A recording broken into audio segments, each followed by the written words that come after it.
Hi, I'm Perry Atkinson, General Manager here at theDove. Hey, check out our other videos and check out our website at theDove.us.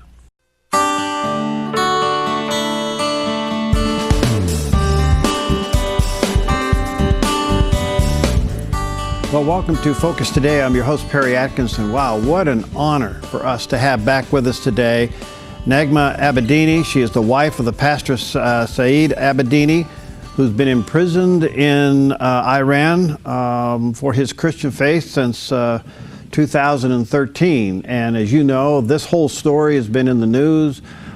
We have had Jay Sekulow and Jordan Sekulow on, who has been working behind the scenes on this issue, trying to get her husband released. We've talked to her before about this whole ordeal and what it means to her and her family and her children. Well, she recently had a chance to go right to the White House and to talk to the president about it. And we want to see what Naghmeh has to say about it. Hi, Naghmeh. Good to see you. Thanks for being with us today.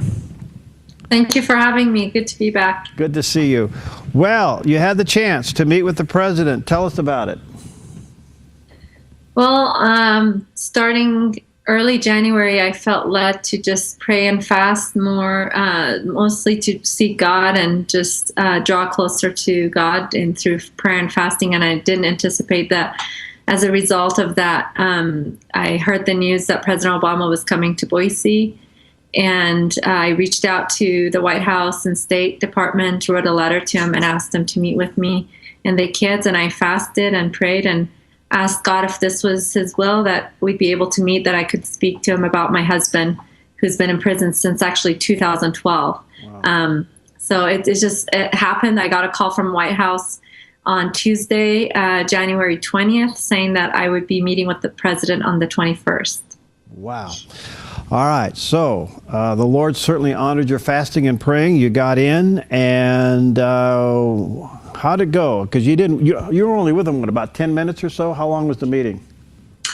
It was longer than I anticipated. I was told that his schedule was very busy. It might just be a greet, just shaking hands and, just a quick conversation. But we actually had a meeting in an office near where he was speaking at, and the kids and I were there, and we were face to face, inches from each other. He came and sat down, gave the kids some M&Ms, and he started speaking about how Saeed was a high priority, and he was working on Saeed's case. State Department was, and he was meeting with John Kerry, and Secretary of State John Kerry was continually meeting with the Iranians and following up on Saeed's case. And so at first he was more on the defensive, I guess, expecting me to be very angry of the amount of time Saeed's been there. We're in the third year now. Right. And after he finished, I just told him that the kids and I loved him and we prayed for him often. And that really just brought down a barrier.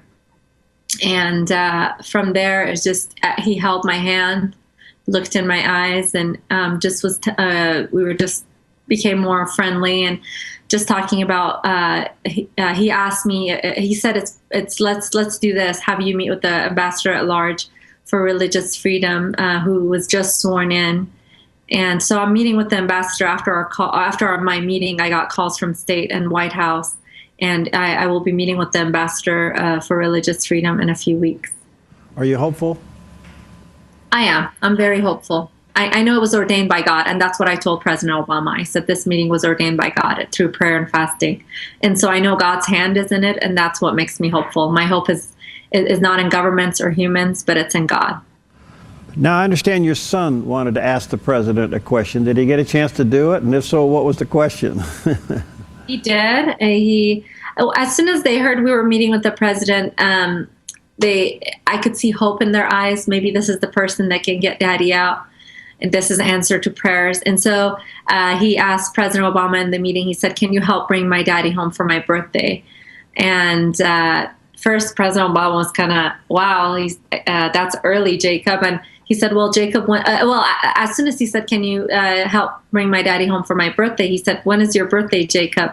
And Jacob said, March 17. And President Obama kind of was in a shock, and he said, "That's early." He said, "I will try, Jacob. I will try very hard." Wow. All right. How's your husband doing? Have you been in contact with him? His father was able to see him in prison yesterday. That's my main way of getting updates on Saeed, is through family members who visit him in prison once a week. And he still has, it's a horrible prison condition. He still has some health issues, but he's doing great. He's, spiritually, he's encouraged that so many people are praying for him and fasting, and that President Obama was able to meet with us. So he's very encouraged. All right. Now, for those who don't know, your husband felt led to go there and to witness, to do what he does. He's a pastor, and yet Iran's considered one of the hardest places on earth in treating Christians. Why did he go there? Why were you folks called there? Well, actually, he never really hid anything from the Iranian government. He was always, from the day of his conversion, he was working with the Iranian government. He was born and raised in Iran until he was 20. He converted to Christianity. I met him when he was about 22, 23, and we got married in 2004, a few years after we met. And when we married, we went to the Iranian government. It was a more moderate government in 2004, and we said, we're Christians, we're converts, we want to have a Christian wedding. And so we had a Christian wedding. Our conversion was out in the open with the Iranian government. Even the house churches that he was part of early on after his conversion was through a government-approved church. The government was aware of the house churches. The government was allowing it. And the house churches grew between 2000, when he converted, until 2005 to a few thousand converts. Again, this is under government's supervision, the government allowing it. In 2005, when Ahmadinejad became president and things changed with Christians and persecution of Christians, that's when we left the country. In 2009, we returned, and the Iranian government encouraged Saeed. Again, Saeed had a meeting with the intelligence police and said, I'm a pastor, I want to help the people of Iran. And the police, the intelligence police, actually encouraged him, said, well, why don't you do humanitarian effort? We need help. And that's when we'd start an orphanage. So everything was actually working. Saeed always believed in being he was never trying to hide anything from the Iranian government. He was working with them. He told them he was working with them on the orphanage since 2009. He traveled 9-10 times back and forth working on the orphanage. Wow. From the U.S. to Iran. And so when he was arrested, it was a shock. It was, and when they charged him in 2013, he was arrested and put in prison in 2012 after months and months of interrogation and torture, of telling him he should deny his Christian faith. And of course, Saeed did not, and stood strong in his faith, has stood strong. They convicted him to 8 years for house church gatherings, which is allowed by the Iranian law. It's protected by Iranian law. And they said that had happened 13 years earlier, in the year 2000, when the government had actually allowed it. Wow. So they didn't say he'd broken any law, and they just said the house church gatherings, Christians are a threat to Iran's national security.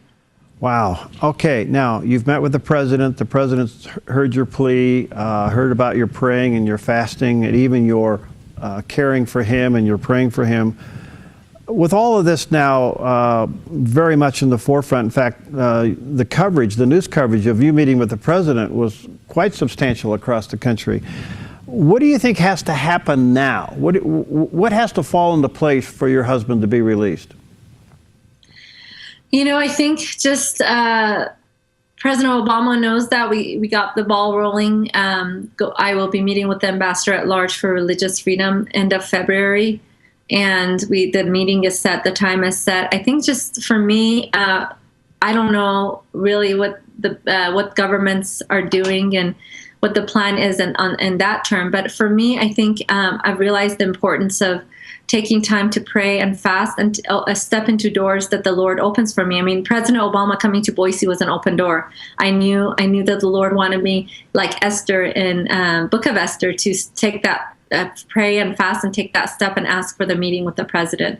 And so for me, it's just the next step is praying, seeking God, seeking God's will in my life, and just stepping in any open door that opens for me to do what I can to get my husband home. Wow. Well, Naghmeh, you're unbelievable. You're an inspiration. And people that want to correspond to you, I guess it's beheardproject.com. Is that correct? BeHeardProject.com is my lawyers, the ACLJ, Jay and Jordan Seculo run that. But I have Twitter, Naghmeh Abedini. I have Facebook. I don't really have a website or a blog, but that's the best way I keep people updated is through mainly Twitter and Facebook and Instagram. And but they can go to BeHeardProject.com/Saeed, and they will get all the updates also on Saeed and his case. Wow. Well, thank you for your time. You remain in our prayers, and certainly that for your husband as well. And we're just going to pray that God miraculously, like he released Paul from prison, he can release your hubby from prison. Just the chains will fall off, the doors will swing open, and he'll just walk out. How's that?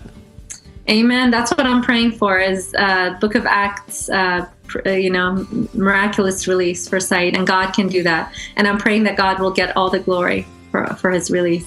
Wonderful. Thank you. Good to see you. Our prayers are with you. Okay. Thank you. All right. We'll be right back.